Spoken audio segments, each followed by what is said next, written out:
नमस्कार मित्रांनो, तो हिरे माझा मित्र या मालिकेत आपल्याला एक जबरदस्त ट्विस्ट बघायला मिळणार आहे.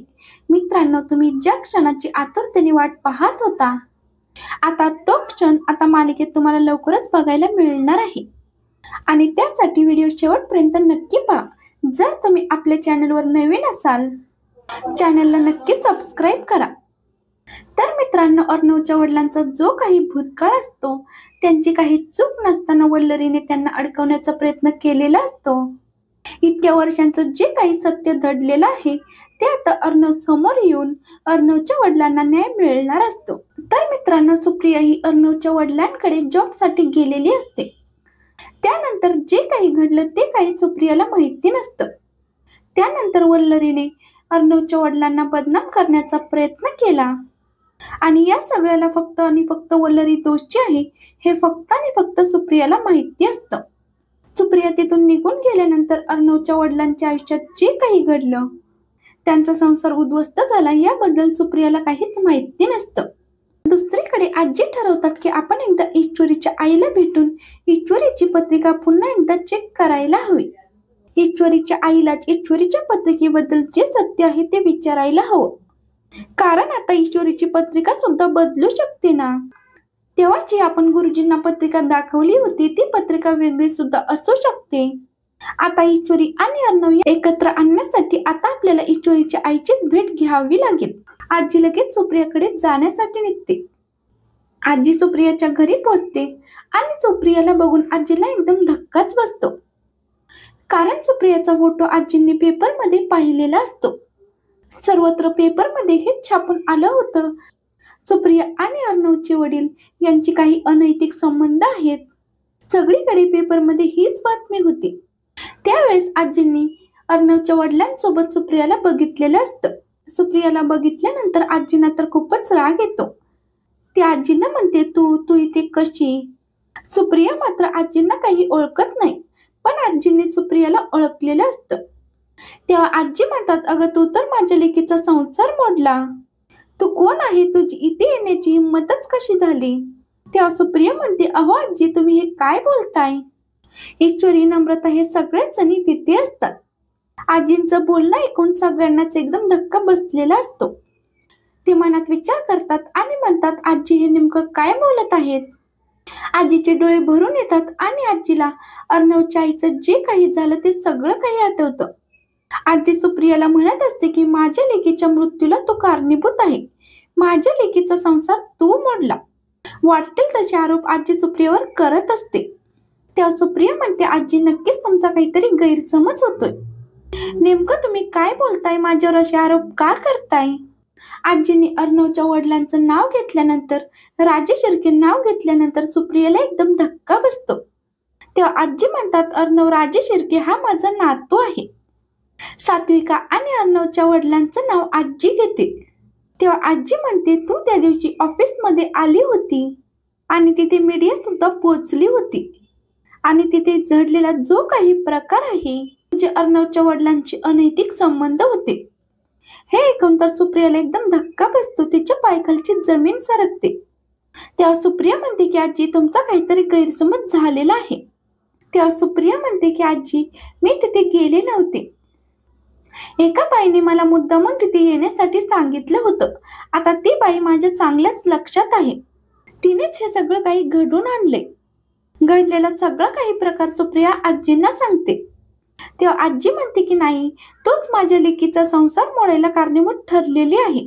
तेव्हा सुप्रिया म्हणते की आजी माझे कधीच तसे संस्कार नव्हते. मी फक्त राजेश शिर्के सरांना भेटायला आले होते.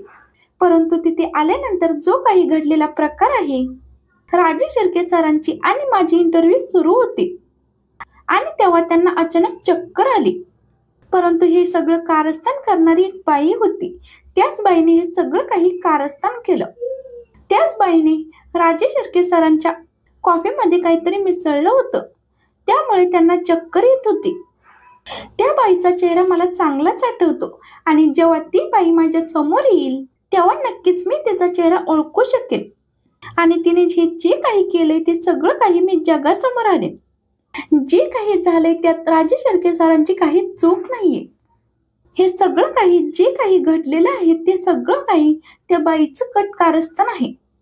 तिने राजे शिर्के सरांची प्रॉपर्टी हडपण्यासाठी हे सगळं काही केलेलं आहे.